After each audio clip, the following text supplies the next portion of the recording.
Awesome. Alrighty. So thank y'all for being here. This is Ayurveda for the winter season.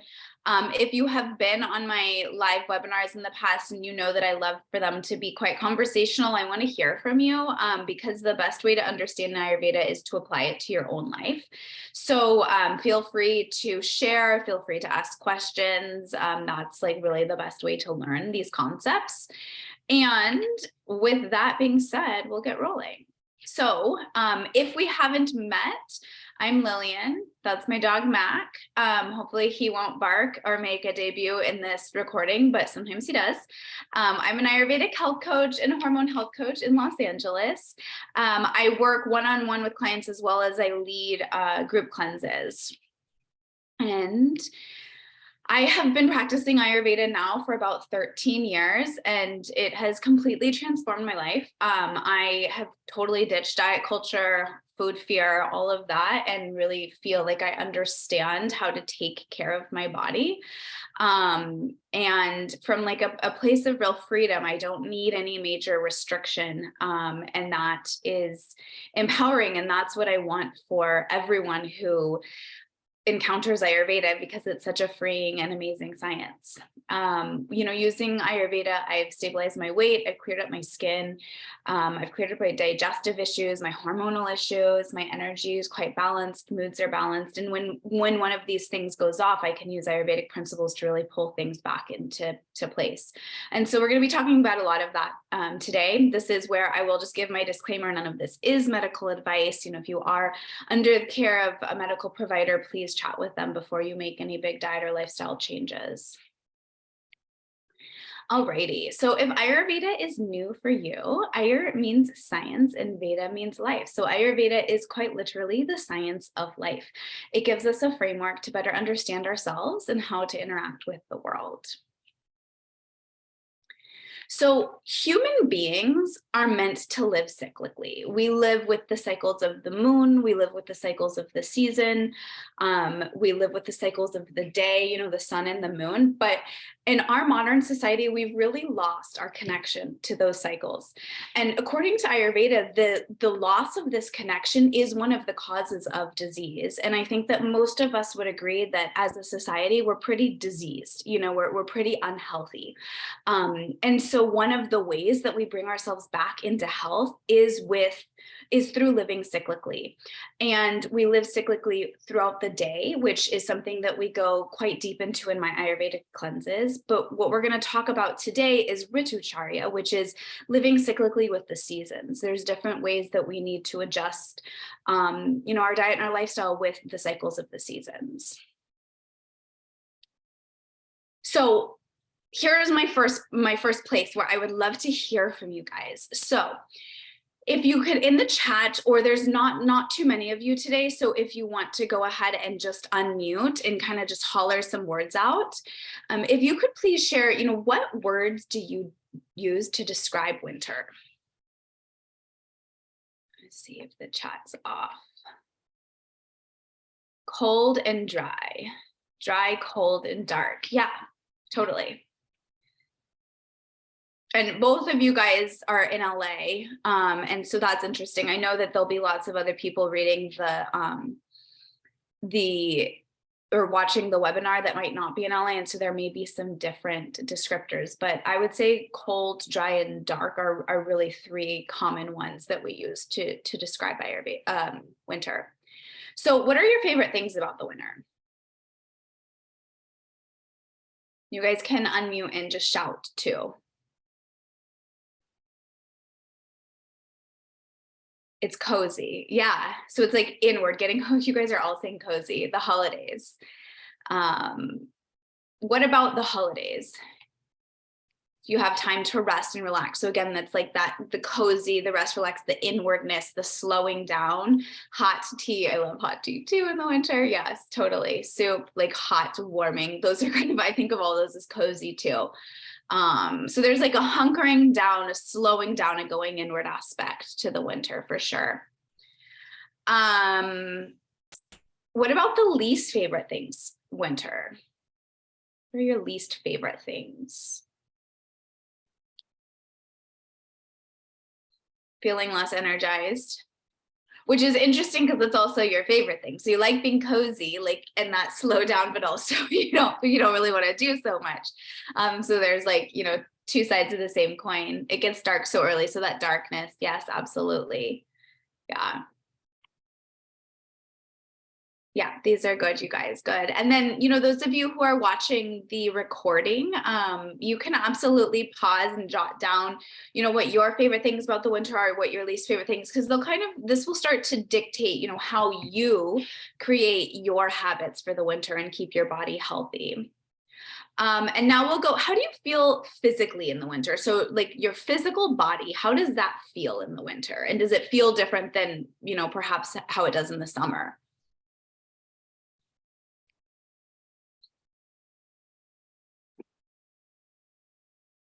Heavier. Yes, that's a great word. Yeah. Tired, colder, and hungrier. Yes, we're going to talk about the hungrier. That's kind of a cool, fun Ayurvedic fact. Anything else? Anyone else? How you feel physically in the winter?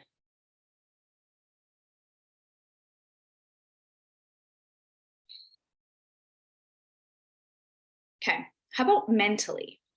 Like, how does your mind feel in the winter? Because we had the much more anxious for one. We had tired for another. Yeah. Anyone else?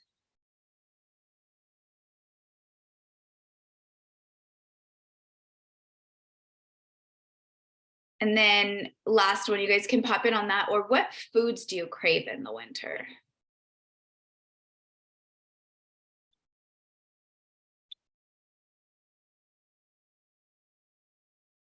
Soups, stews, hot drinks. Yes, absolutely.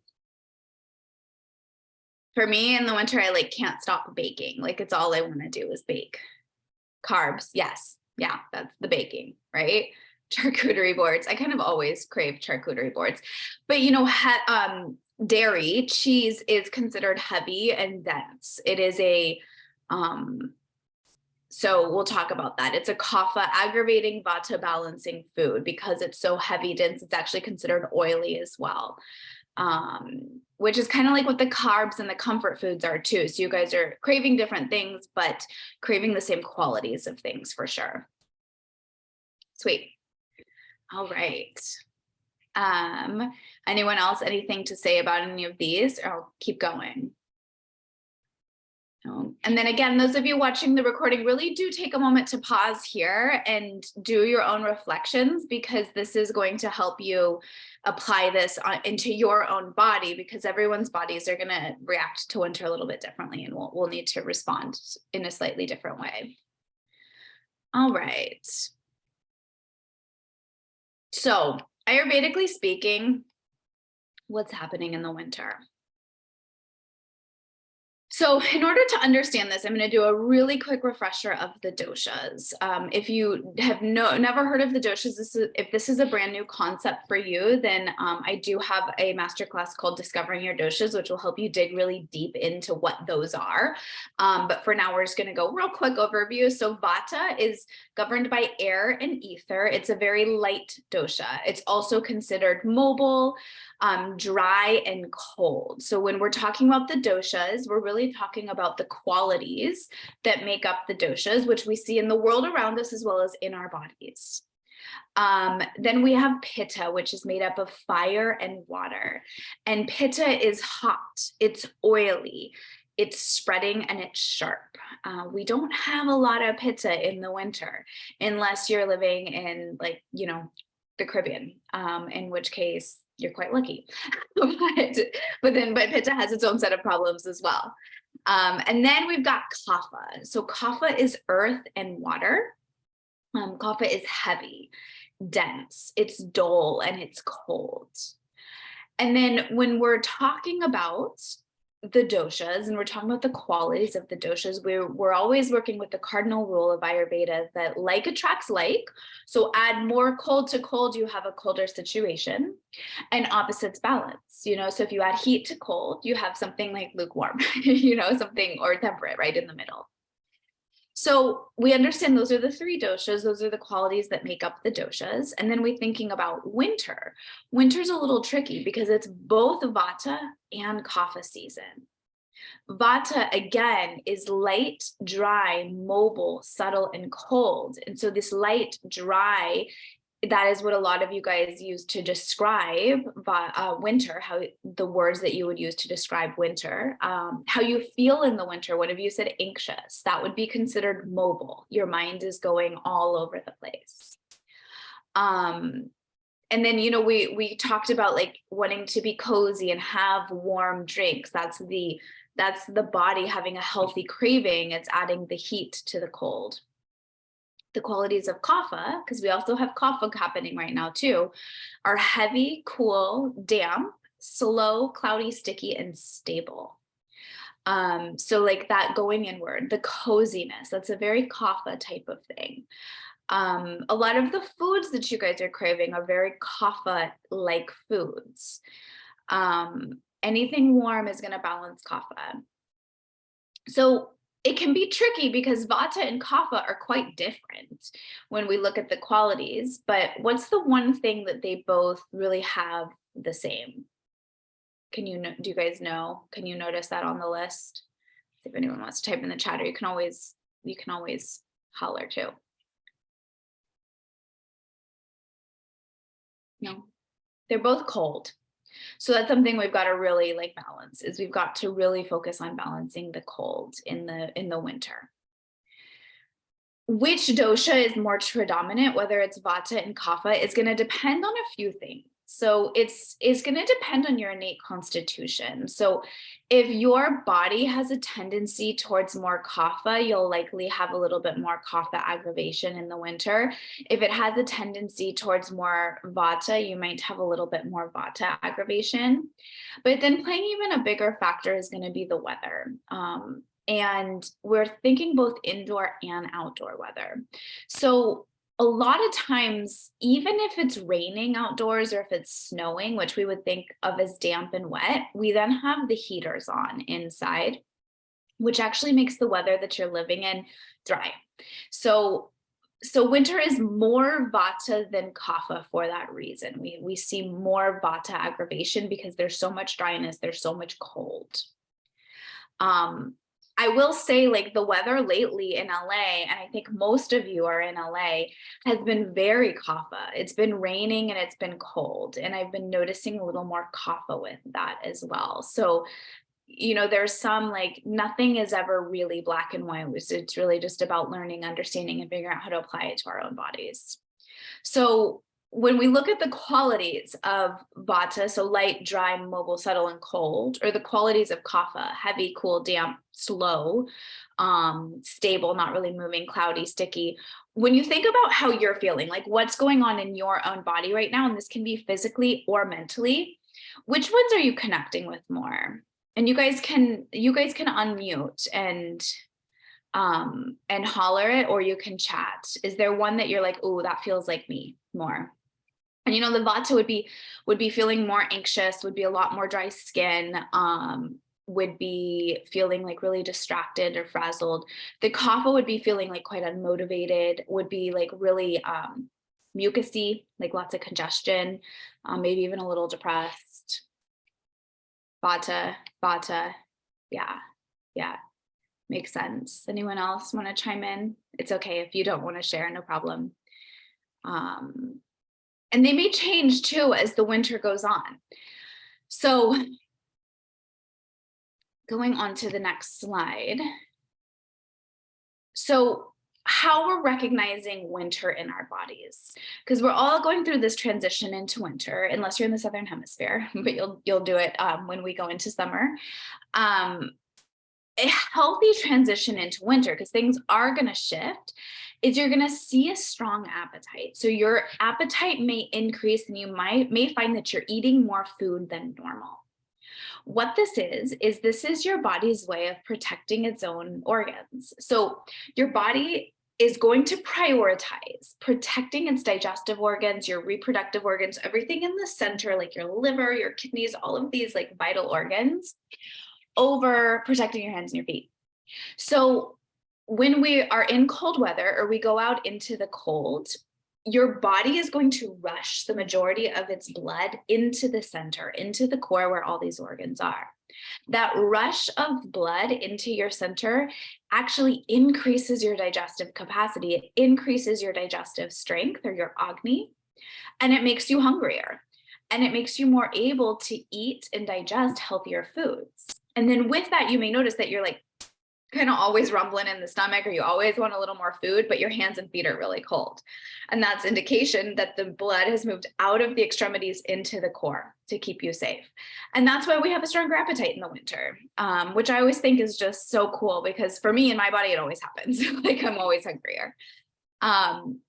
In balance, we would have a sense of slowing down. That slowing down and moving inward is a kapha emotion, and it's like a kapha transition. And as the days get shorter and we kind of move into this kapha like time, that is where we need to be going. If we're constantly going crazy, then we're not working with the cycles of the season. Feeling very grounded and content. That's a healthy kapha in vata right there. Vata is going to struggle more to feel grounded and content. Kapha could feel a little too grounded. So when you're right in balance, you're going to be like right there. Both of those are going to be in a good place. A connection to community. So we want to go inward, but we don't want to isolate in the winter. And so having like a healthy connection to community is also, so that you're keeping yourself in balance. You're not like becoming too reclusive in the winter. Having a sense of purpose and inspiration is also a nice sign of moving into the winter with some balance, so you're grounded, but you haven't lost that drive or that motivation, which can happen with excess kapha. Does anyone see any of these and you're like, yes, I've got this, I'm so in balance? Anything? No one's in balance. All right. So out of balance mentally, when you know that the doshas are starting to go a little out of balance as the weather is changing, and as the season around us is changing, we can feel spacey, we can feel anxious, we can feel scattered, we can feel isolated, depressed, lethargic, or unmotivated. All of these would be some early warning signs that your body is giving you that your body needs some support being brought back into balance. Is anyone feeling any of these?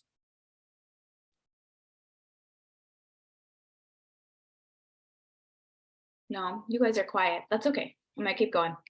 All right. So out of balance physically. So what we are going to notice in our physical body, we can also notice some early warning signs of going out of balance as we move into the winter. That's going to be a thick white coating, most of them. Okay, you said most of them.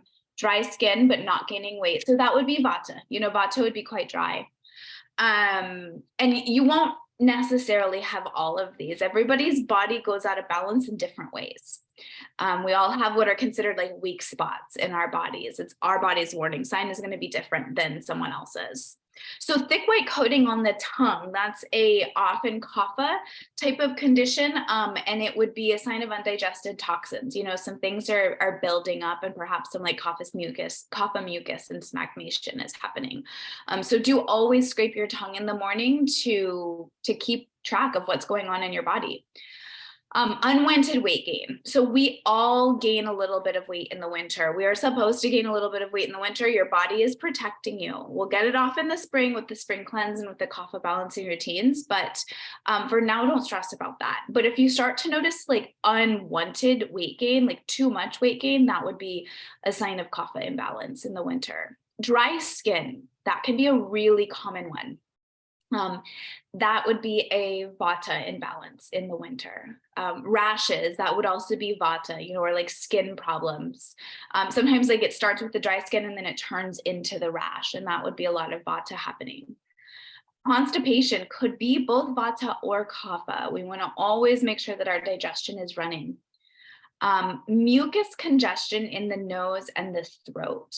So sometimes that's vata. Sometimes your body creates a lot of mucus because it's really dry. Sometimes that's kapha. So it takes a little bit of discernment and kind of knowing where your body is falling, but that is definitely a sign of imbalance in the winter that you would want to figure out, so that it doesn't proliferate. So also coughing, and a lot of times like coughing with phlegm, like, having that mucousy cough, like something is stuck in the chest and the throat that needs to come out. Dry itchy ears, that's another one. That's a sign of dryness in the body, and that would be vata. So these are all things that as we move into the winter, we want to really be on the lookout for. To when we notice these, we know we got to double down on all of the winter routines and the diet habits to bring our body back into balance. Oh my gosh, no problem for being late. I'm happy you're here. Okay, so dry skin. So yeah, again, you guys can pop on here. You can also unmute and share if you want to share out loud, but you guys are saying that you're experiencing most of them. So it's a good thing you're here, because we're going to talk about how to bring them back into balance. Dry skin, but not gaining weight. Again, that would probably be vata, not too much kapha. If it's hard for you to gain weight in general, yes. Yeah. So in general, vatas have a really hard time gaining weight, and kaphas have a really hard time taking weight off. So if you know that your struggle is gaining weight, you would be predominantly vata for sure, or that's a vata imbalance there. Anyone else noticing any of these physical signs of imbalance in their bodies?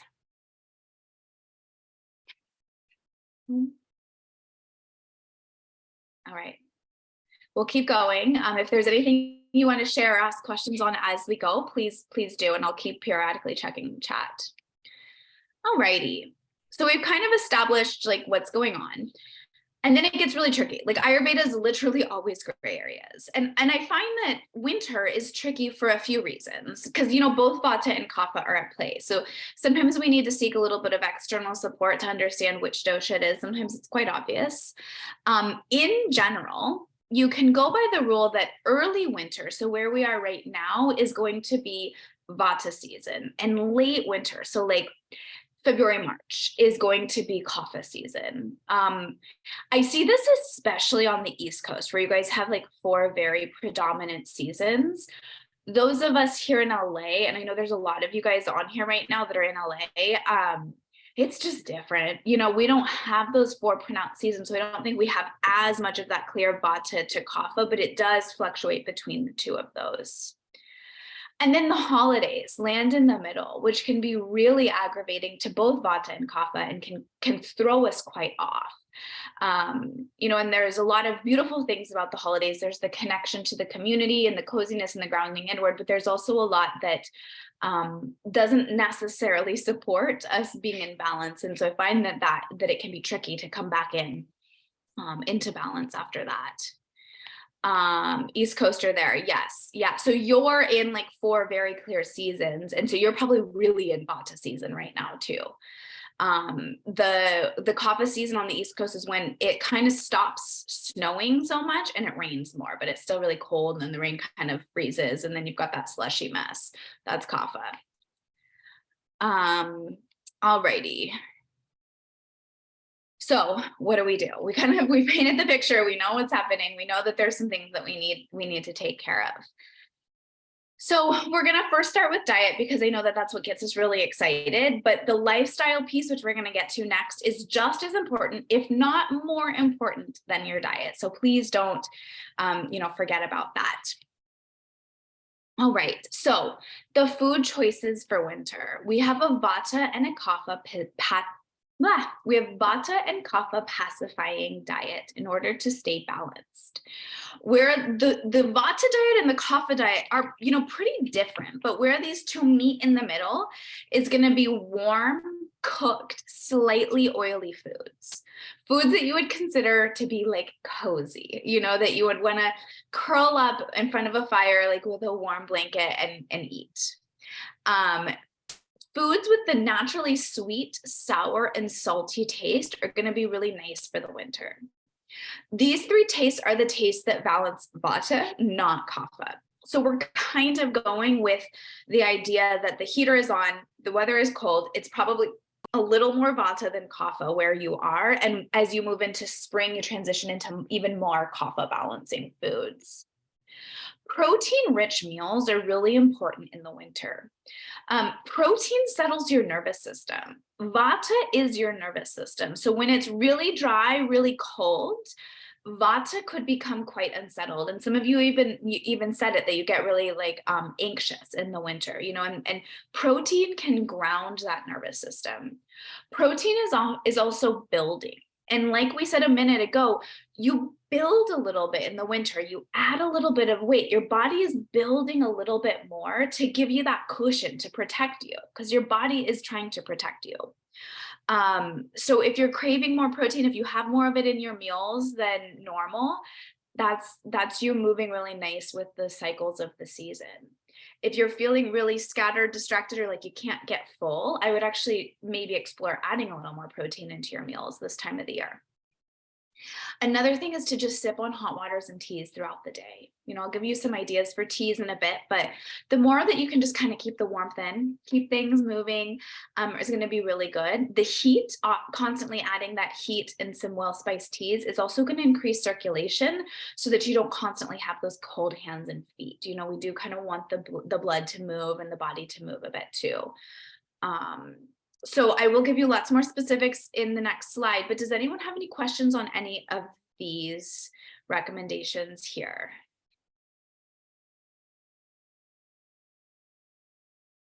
No? Okay. All right. All right, so we're going on. So here's the next slide. You guys might want some notes or screenshot or something like that of this. When I talk specifics of food, I just really like to remind you that this is not all or nothing. This is not the list that you should eat only in the winter. This should just be like on top of your mind, when you're going to the grocery store kind of wondering what to eat tonight, keeping these things in mind. It doesn't need to be all or nothing. It doesn't need to be 80-20, just like favoring these foods when you can is going to bring your body into balance, or bring your body more into balance. So oils, we've talked a lot about being dry. And so in order to combat the dryness, we need to make sure that we have enough oil in our digestion, in our food to support the digestion. So if you start to notice things like constipation or even dry skin, that is a sign of dryness in the digestive tract. So ghee is a really wonderful oil. It's going to really nourish all of the tissues of the body. So if you do eat animal products, I really highly recommend getting some ghee into your diet, like as much as you can in the winter. If you are a vegan and you don't do animal products for that reason, then that's totally fine. Ghee's off the table for you. If you don't do dairy because you know that you don't digest it well, I still might experiment with ghee if you're open to it, because it doesn't have the casein. So a lot of people who don't do dairy can still digest ghee quite well, and it's really nice and soothing for your system. Sesame oil and olive oil are also two really nice oils for the winter because they're heating. We want to add a little bit of heat because remember, opposites balance, and we know that the winter is cold. I like to cook with sesame oil in the winter. I also cook with toasted sesame oil. So if you're doing anything like Asian inspired, that's going to add a really fun flavor to it. I try not to cook with olive oil unless it's keeping things at really low heat, but I will dress things with olive oil, or if I've made some steamed veggies, when I add a little bit of fat onto it, I'll use either ghee or olive oil. So that's a nice thing to throw into your diet this time of the year as well. Any of the other cooking oils that you love are fine, because we want the oils in, but something like coconut oil is going to be considered cooling, not heating. So these are a little bit more of your warming oils. So fruits, apples cooked, raw apples are going to probably cause some gas and bloat this time of the year, but cooking apples with some ghee and some warming spices are really, really delicious and a really great idea this time of the year. Dates and bananas, because think about how they're kind of gooey and sweet and heavy. Those are the opposite qualities of Vata. Vata is dry and light. So if you're seeing dry skin, if you're feeling really light and anxious, the dates, the bananas, any heavy gooey fruit like that is going to add the opposite. And then citrus fruits. So citrus fruits come into the season, middle of the winter. is really amazing for a few reasons. One, citrus fruits are really high in vitamin C, which in the middle of winter is when we need that additional immune boost. But anything sour, so citrus fruits are naturally sour, which we had said a moment ago was the taste that balances vata. The sour taste increases hydration and gastric secretions. So they're going to hydrate your body, and things are dry in the winter. And you may be a little dehydrated, and the citrus can actually help with that. The gastric secretions is going to help with your digestion too, because your body, since you're eating a little bit heavier foods, you may need a little more support digesting those heavier foods as well. Root vegetables, beets, carrots, parsnips, turnips, sweet potatoes, all of these have the natural sweet taste to them. They're going to be very grounding and supportive to your system, especially in the vata type of weather when it's cold and dry and windy. Other vegetables that are wonderful this time of the year: Brussels sprouts, collards, kale, all of those, winter hardy greens, leeks, red peppers, and tomatoes. Those I added in because they add a little bit of heat to your system. So again, when it's cold and as it gets colder, adding a little bit of heat is going to support your digestion and support your body, help bring you back into balance. If you know you're a super pitta and you often go off with pitta conditions, then you just want to add these in with moderation. Grains, we want grains that are kind of gooey, increase the demulcency, or they don't increase dryness. So some examples of that would be brown rice, oats, and bulgur wheat. I know a lot of people don't do wheat, but if you do, that would be a good one. You could like a breakfast cereal with it. Oats, I would do steel cut oats over rolled oats because those have some nice protein and some nice heaviness to them. So again, I said this is a good season for more protein. This is a great season for eggs because eggs are building. They're a really nice building supportive protein to your body. If you're open to eating animal protein, winter is the season, especially the vata time of winter, is the season to eat the animal protein because it's going to support your body. It's going to support your nervous system and that feeling of groundedness. We want that feeling of groundedness too. So just little bits are going to support keeping you in balance there if you're feeling grounded. Minimal red meat, little red meat here and there if it's in your diet is fine.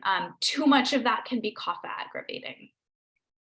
Lentils and mung beans are also really wonderful, as a good, easy to digest source of protein. Those pretty much can just go into all seasons. They're used a lot in Ayurvedic cooking. So we want some fats too, because remember, our body is building a little bit of fat. We're like building our protective layer over the winter. Sesame seeds are a really wonderful fat for the winter because they have a slight heating effect to your body. So when I refer to sesame seeds, I usually mean tahini. I put tahini on everything all the time, but especially in the winter, because it's going to be a healthy fat. It's going to be a little bit oily, so it's going to combat the dryness, and it's going to be slightly heating, so it's going to warm your food up a bit. One of my favorite ways to use tahini, which is a little crazy, but once you try it, you'll never go back, is I saute up some kale and I put tahini and a little bit of coconut aminos in it. And I'm telling you guys, it's so good. So it kind of makes like a creamy kale, and it's really nice and a really wonderful side dish for the winter. So nut butters, because they're oily, they're heavy, they're dense, they're kind of the opposite qualities that we feel in the winter. Almonds and cashews. So almonds are nicely unctuous. They build some ojas, some vital essence, some juiciness.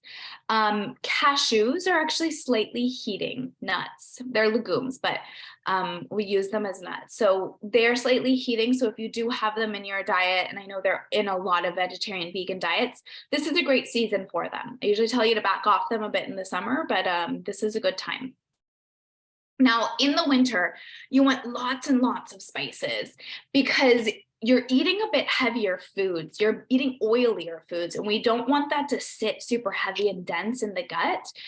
we want it to be able to move through, and well-spiced meals is what adds that little bit of heat, that little bit of lightness to the food so that your body can process it.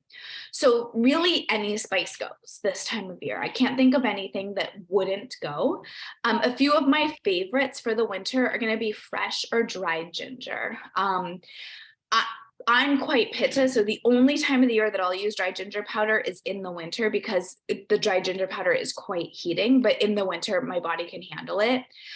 If you're quite pitta, you might want to play more with, like, that or fresh ginger. Vata Kapha, though, add some of that dry ginger in. It's really nice. Cinnamon is also wonderful. It's slightly sweet, and it's also heating just slightly to the gut.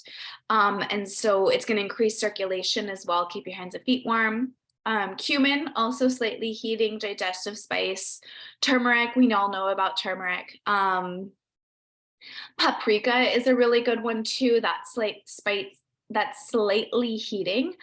Oregano, thyme, rosemary, also heating. All of those are going to be really good for the winter months. Throw on your food, but anything that you like in the winter, I would be throwing it on the food. And then in terms of tea, because we said that you drink hot tea throughout the year, any type of culinary, or throughout the day, any type of culinary spice is going to be wonderful in your tea. I love doing like a cinnamon stick and a little bit of fresh ginger and like some fennel seeds and make a tea out of that. It's just a really like pleasant, lightly spiced tea to keep your digestion moving, to keep the body circulating well, and to keep you slightly warm throughout the day. So you can get really creative and experiment with your teas too this time of year. But I always say fresh spices over a tea bag, because the fresh spices are going to have a lot of medicinal value that has been pretty much like, dried out in the tea bags. As far as sweeteners for the winter, honey and molasses are the two best sweeteners. Honey actually has a heating and a scraping quality, so it's really nice for kapha dosha. So honey will take us through the spring as well. And then molasses is so heavy, it's so sticky. It's really the opposite of vata. And it's also a little bit heating. So a nice like wintertime tonic that you can make is some almond milk or whatever type of nut milk you love, with some raw cacao. So raw cacao is also going to be slightly heating. It's a good choice for the winter. And molasses. So it's almost like a spiced hot chocolate. And it's really cozy. It's a really nice vata pacifying, wintertime drink that is a much healthier alternative to like your packet of hot chocolate. Some other foods that you want to focus on in the winter would be kraut and kombucha. If you've worked with me in the past or you've been on my webinars, I'm not a huge fan of those things because sometimes they're actually not so great for our gut, but these add heat into the digestive system. And so in the cold months, they can support you. And so I have added some kraut into my food now. Kombucha is wonderful. The thing about kombucha is we don't want to drink the whole bottle. Like you just want to have a little bit of kombucha, and you're using it more as a digestive aid, not just like a drink that you chug down. Miso. So miso is salty and sour, the two tastes that balance vata. So it can be really nice in the winter. In terms of miso, I know soy is quite controversial. I usually use chickpea miso, which is still going to have those two tastes, the salty and the sour, but it's not going to have the soy in there. And then cacao powder, which I mentioned a moment ago. And then I see a question here in the chat. Yeah, kimchi, totally fine. Anything fermented, like, so any of those fermented veggies. I sometimes even buy fermented sea veggies from like Erewhon or Whole Foods. And I love those. So yeah, just a little bit of fermented food in the winter is great. Does anybody have any questions about any of these? No? And then, again, I just want to reiterate, because I think we can get so like stuck in a box with food, and this doesn't need to be the only food you eat in the winter, but it's just things that you start adding in. Or if there's foods in here that you don't have into your diet, but you're feeling some of the signs of imbalance, try adding a bit more in and see how you feel. All right, you guys, I'm going to keep going unless anyone has any questions on this. All right, here we go. All right, so the top foods to crowd out. And I like to say crowd out rather than avoid, because I think that when we avoid foods, we get fearful of them. And then it's like, we feel like we've done something bad if we eat them. And you haven't done anything bad. You're just experimenting with your body and finding out what works for you. But if we can use this first set of foods, that we know are supportive to our system in the winter to kind of fill up the plate, then there's not so much room for the stuff that isn't good. Ice cream. So anything cold and frozen, really, but ice cream is going to be like a triple whammy for kapha, and it can increase kapha in the body. It's cold and frozen, so that's going to be really hard on both kapha and vata. Dairy is really hard for kapha. It's very heavy. And it increases mucus, and kapha is basically mucus in our body. And then the sugar too is going to be really, really kapha aggravating, and it's going to increase mucus as well. So it's not the time for ice cream. It's not the time for nice cream either. Sometimes I try to do the banana and ice cream and pretend like that's good, but it's still quite kapha aggravating. Frozen smoothies. I know a lot of people are really into those, but when you're in the cold months, you're just adding cold to cold, and that's not going to be very supportive of your balance. Popcorn. So popcorn is super dry and light. It is the qualities of Vata dosha, and it's kind of the qualities of our indoor air, when we've got the heaters on. So that could really aggravate your digestion. If you are going to have popcorn, make sure that you put a ton of ghee on it to balance the dryness. Chips and crackers, so again, those are just very vata aggravating foods. They're very dry and light. We don't want to add a lot of that into our body this time of year. And then here's a few grains that are quite drying. So millet, buckwheat, amaranth, barley. I wouldn't avoid these altogether necessarily if you have them as part of your rotation, but if you're on like a kick where you're having like amaranth every day or something like that, this could be the time where you try to find a different kick, and reintroduce these more drying grains again in the spring. And I only say that because I have a tendency to get on a kick, like I like something and then I'll make it for like 5 days in a row and then I'll start to feel the signs of the imbalance. So that's my recommendation with those. Let's see, anyone in the chat? No. All right, you guys. So here's something kind of fun about winter. So winter is the only time of the year that Ayurveda would really say that small amounts of caffeine and small amounts of red wine are actually balancing to the body. Now, this does not mean I'm not telling you to like go get a glass of wine. And if you don't drink and you don't drink caffeine, it's not really a time to start. I would stay off of those things because for our overall health, they're not very supportive. But a little bit of the caffeine is actually going to kind of jumpstart that heaviness and the isolation and like the lethargy that we can kind of feel with the shorter days and the darker nights. And so that can be a little bit beneficial this time of the year. So I put matcha because that's my favorite source of caffeine, but a little bit of whatever your favorite, if it's tolerable to your body, could be okay. And then I don't rarely recommend anyone drink, but if you are to drink, Ayurveda would say that 4 ounces of red wine before a meal can actually support your digestion because it's fermented. And the fermentation is going to add a little bit of heat to the gut and kind of support your digestion there. But you could apply the same concept to something like kraut. So if you don't drink, you could just have a bite of kraut first. And please do not use this slide as like motivation to start drinking wine every night, because it can take toll on all sorts of other things too. But I just think that's a fun fact about the winter. And then, all right, so there's so much more to consider in the winter than just your diet. I put diet first because it's something that we find is really fun to talk about, but your lifestyle is arguably more important than what you eat. And so again, we've talked about dry.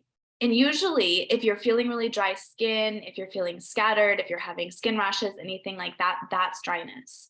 But also this time of the year, like I said, if you're feeling mucusy, if you're feeling a lot of postnasal drip, sometimes that's your body overproducing the mucus to try to counteract the dryness. So it might still be dryness at the root, unless you know you're a very kapha person or you're in a very kapha climate. So Nasya, which is nose oil, which is what I have a picture of myself doing right here, is a really wonderful thing to start doing in the winter. Nasya is oils. Usually it's like ghee and sesame oil. All the different companies have slightly different blends with some different herbs and essential oils cooked into it. And it's an invigorating oil. So it lubricates your nasal passages so that they're not so dry, so your body doesn't have to overproduce mucus. And it adds some invigorating herbs so it can kind of wake you up and brighten you up a bit in the winter. So when things get like kind of feeling heavy and dark and there's not much motivation, just a little bit of that Nasya oil, you're like, oh, there it is. You know, it goes like right up to your brain. And so the way you would use Nasya oil is you lie back over your bed so that your head is really dropped back. And in the morning, you just do a few drops of oil into each nostril and you like sniff up, you inhale as you drop it in. And then I like to just like pat the nostril a bit so that you have some oil like lubricating all of the insides of the nose. And that's a really nice way to combat dryness in the sinuses. Ear oil. So both the nose and the ears are two places that vata enters the body. They're like open cavities where the wind can go in and it can increase more vata. So we want to lubricate the ears as well. And sometimes we even feel like dry, itchy ears when things just get too dry. Ear oil is more grounding than the Nasya oil. So that's actually something you would practice at night. And it's like my favorite Ayurvedic practice. It just feels so good. So you heat the oil up just a little bit. You always want to put warm oil in your ears and you lie on one side of the bed and you can put a towel down if you're worried about getting oil on your pillowcases, and you put a few drops of the ear oil in, and then you just kind of tap around the inside of the ear so that the oil drops. And then you can even give yourself like a little massage on the side of the neck and where the ear is, just to help kind of coax the oil down. And you don't feel it the way that you feel the Nasya, because there's the spices in the Nasya that kind of wake you up, but this will feel really grounding, really soothing. And then once you've done that, some people like to put a cotton swab in that ear to hold the oil in. I do that sometimes I'm just lazy and I don't. You turn around and you do the other side, same thing, few drops, and you just kind of massage around and let the oil drop in. And I do that as I'm going to bed, because then you just kind of want to lay reclined for the rest of the night and let the oil, do its work. Very grounding, really, really wonderful practice that I would highly recommend trying out in the winter. Oiling your feet before bed. This is another Ayurvedic practice that's really wonderful for balancing dryness and feeling more grounded and more content. So you can just get any type of oil, like a sesame oil, whatever you have, and give yourself a little oil massage as you get into bed. Banyan Botanicals has a really lovely sleep oil, and that's what I use. It has like calming herbs cooked into the oil, and the herbs will be like soaked into the skin and into the body via the oil on the feet. So you can get yourself something like that, or you can just give yourself an oil massage on the feet to ground yourself. And if you're looking for increasing that feeling of contentment and groundedness in the winter months, that can be a really nice practice. Some people also start to experience insomnia in the winter as vata increases, and this can be a really, really nice practice for insomnia as well. And then I see something popped up in the chat. What kind of oil? Use ear oil. So I'm going to send out a follow-up email, and I'll send you the links to that. I always get mine from Banyan. You don't want to just use any old oil, because you want to make sure that it's like a refined oil. And actually the ear oils always have garlic cooked into it and a few other spices to make sure that you're not putting any bacteria in your ears. So that one I don't mess around with making my own or using kitchen oils. So it says ear oil. And then same with the Nastia oil. I mean, you could even do like a little ghee or sesame oil in the nose, or you could just get a Nastia oil from an Ayurvedic company. And then the last way that we oil up is with Abhyanga. So Abhyanga is a self-oil massage where you take oil and you lather your whole entire body with it. And it is a really, really wonderful practice for really for the whole year, but definitely a practice to be done in the winter. You start at your feet using warm oil. You add oil to the feet. Then you move up the limbs towards the heart. So you would stroke the legs upwards.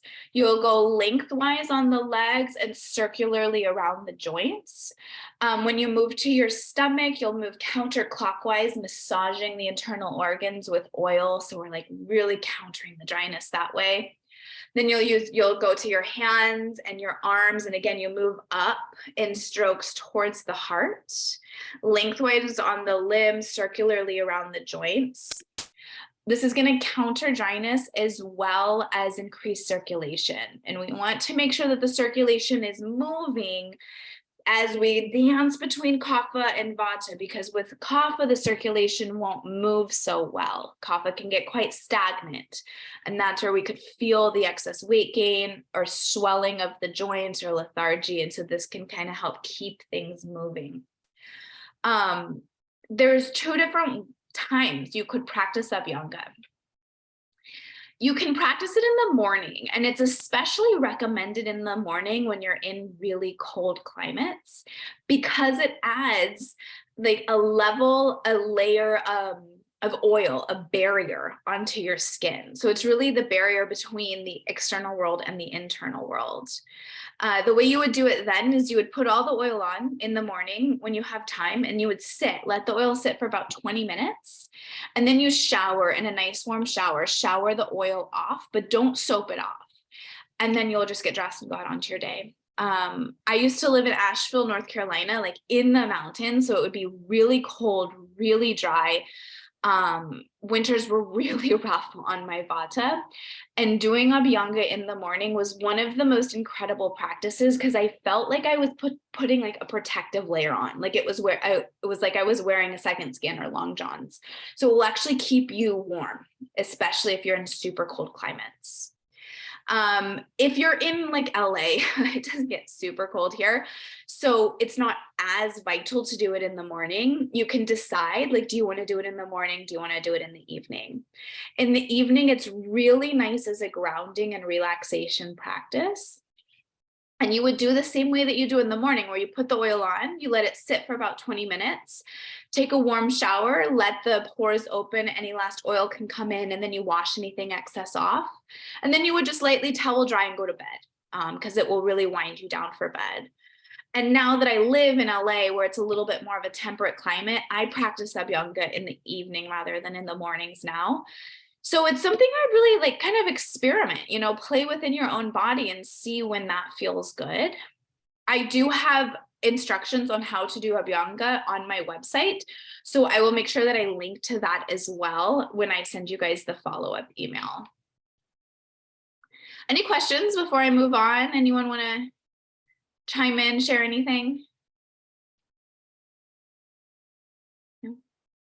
All right, so we're almost there. So a few additional lifestyle tips to consider. Starting the day with movement. That's just going to warm you up, increase circulation. It's going to balance kapha nicely. So yoga, tai chi, jogging, biking, whatever it is. And when possible, between 6 and 10 a.m., because those are the kapha hours of the morning, and you want to balance kapha during that time of the day. You can also move stagnated energy through breath work. It's a really, really nice time of the year to practice breath work, like Kapalabhati breathing or Surya Vedana, where you're activating the solar or the more heating side of your brain and your nervous system. So if those are new to you, I would recommend, looking up how to do those online, or if you would like me to chat you through it, just send me an email and I'll talk about that with you. You want to always cover the head and the ears when you leave the house, especially if you're on the East Coast and you live in very cold weather, because again, like the ears is where Vata, one of the places Vata is going to enter the body, and we don't want it to. So even I have been wearing, I've got these like, little like ear muff warmer things. So when I've been going out on my walks in the morning, I've been wearing those. You really do want to protect that. Sip on hot herbal waters. I've already talked about that. Some cinnamon, ginger, clove, really great. CCF tea, cumin, coriander, fennel tea is also really nice. It's going to support your digestion, especially as we're eating heavier meals this time of the year. I also have a recipe for CCF tea on my website. So if you need that, you can just look on my website. Wear bright colors. You all described the winter is dark. And one of the ways that like in your environment, you can counterbalance that is just by being bright, So if you're deciding between like me, like the, the tan colored top or like a bright pink top, do the bright pink, keep things bright and happy. Keep a nice balance between time and community and solo introspective time.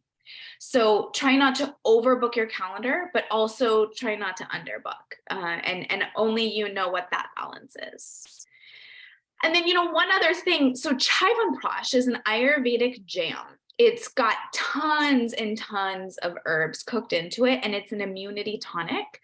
It's really wonderful for the winter. It's very balancing to Vata dosha, and it's also going to really support your immunity. And Chyawanprash is pretty safe for, like everyone. Of course, if you're on medications, you may want to run the list of herbs by your doctor. But like you can give Chyawanprash to your kids, you can eat it. I like to just eat it by the spoonful. I like to throw it into oatmeal too, or something like that. It's a really yummy jam. Banyan Botanicals is a really great source for Chyawanprash. They're a really great source for all Ayurvedic products. So I'll send a link to that too in the follow-up email, but that's usually my go-to if you're going to get any Ayurvedic products. Let me see a few things in the chat. Yes.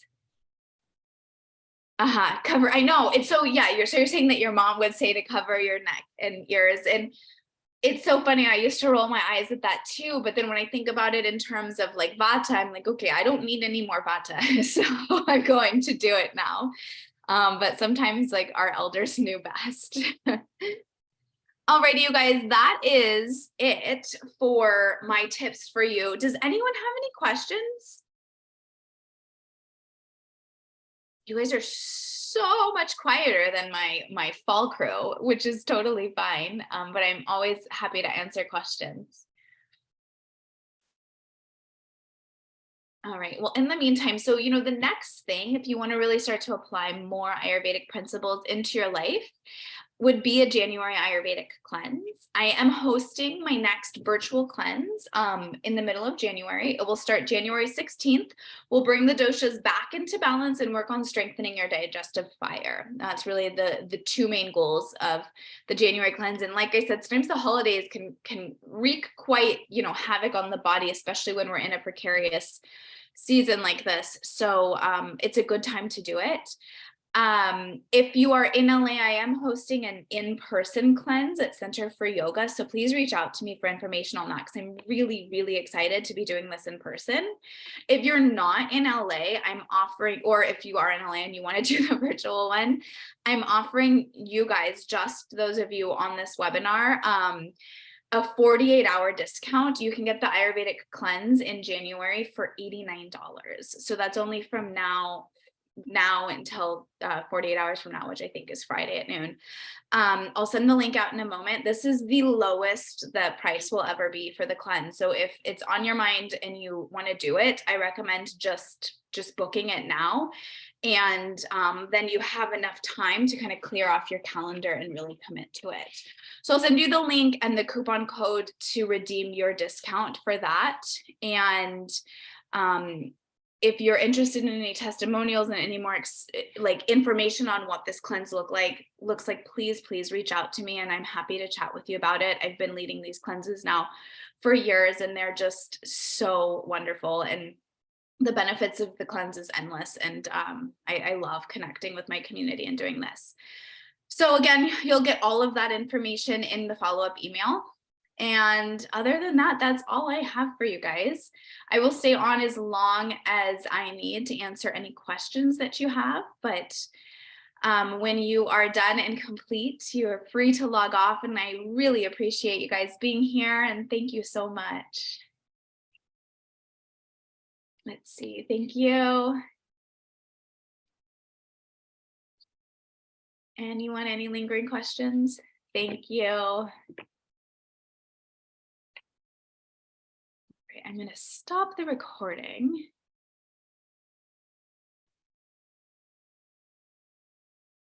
Oh, good, I'm so glad. I'm glad that it was helpful.